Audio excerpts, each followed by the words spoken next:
board. I've already heard some encouraging words that the kids went to some places they didn't even know existed in Oconee County. That's a good statement there, and proud that we could offer that opportunity.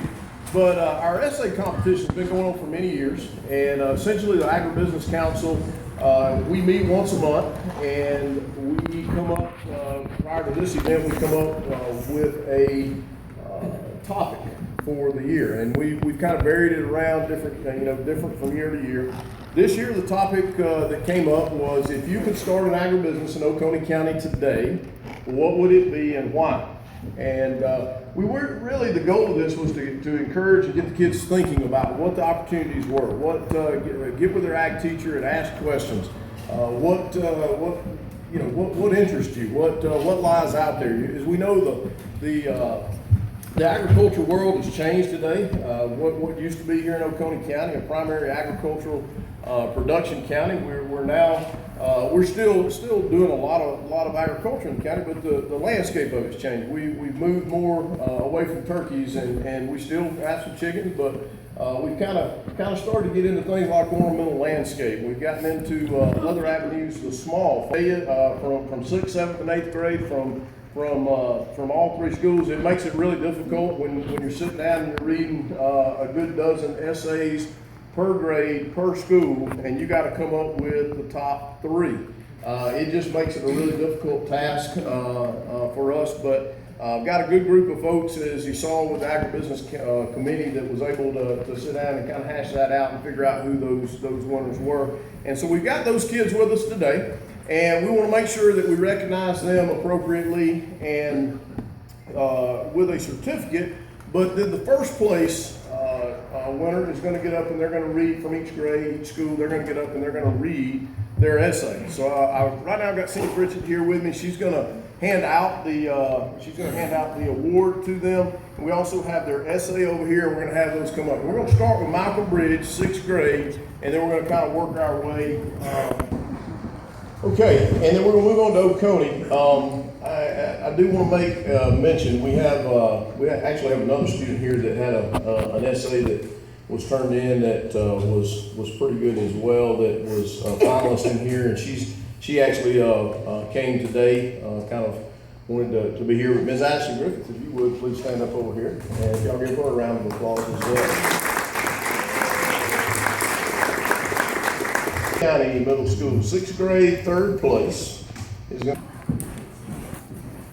Okay, so Oconee County Middle School, 7th grade, 3rd place winner is, 3rd place is Ella Brower.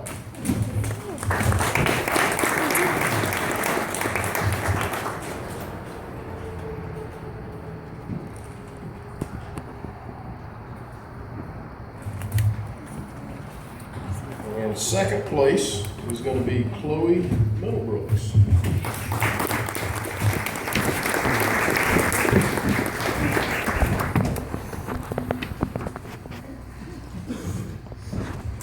Forgive me, I'm going to do my best. The winner of Oconee County Middle 7th grade is Mia Sinico. Did I say that right?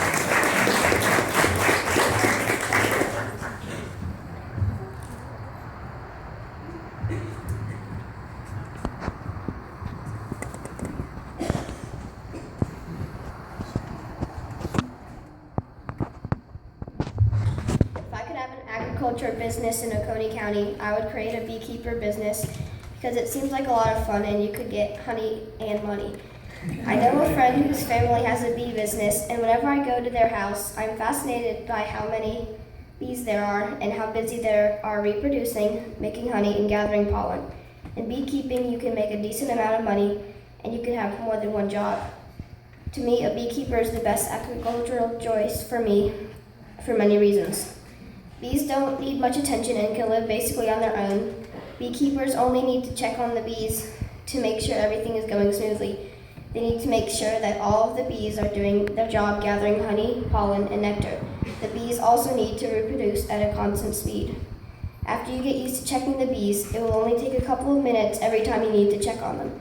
If I were to become a beekeeper, I could have a part-time job while having a beekeeping business and make a good amount of money. In the meantime, I would be having a good time because bees are interesting to me.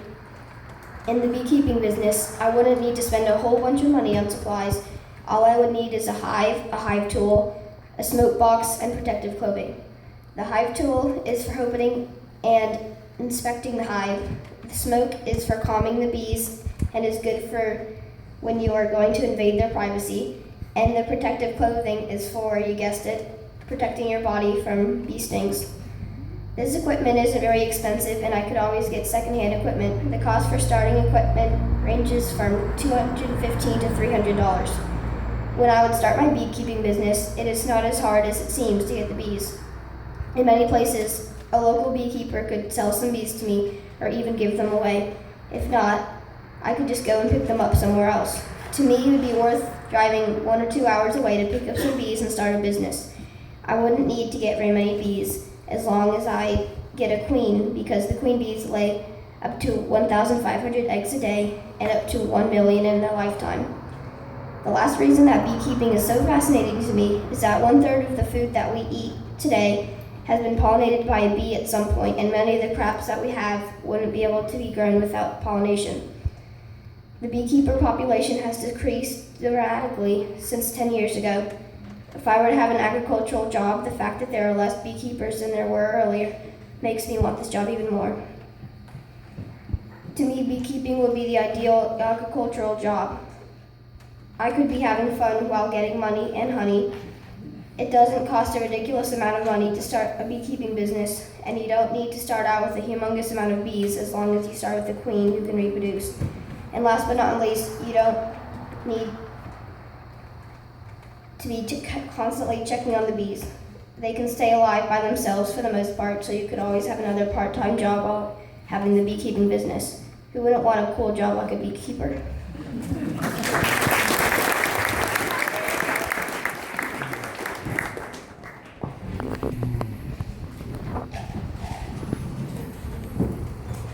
Okay, and finally, we have Oconee County Middle School 8th grade. Nice job. And in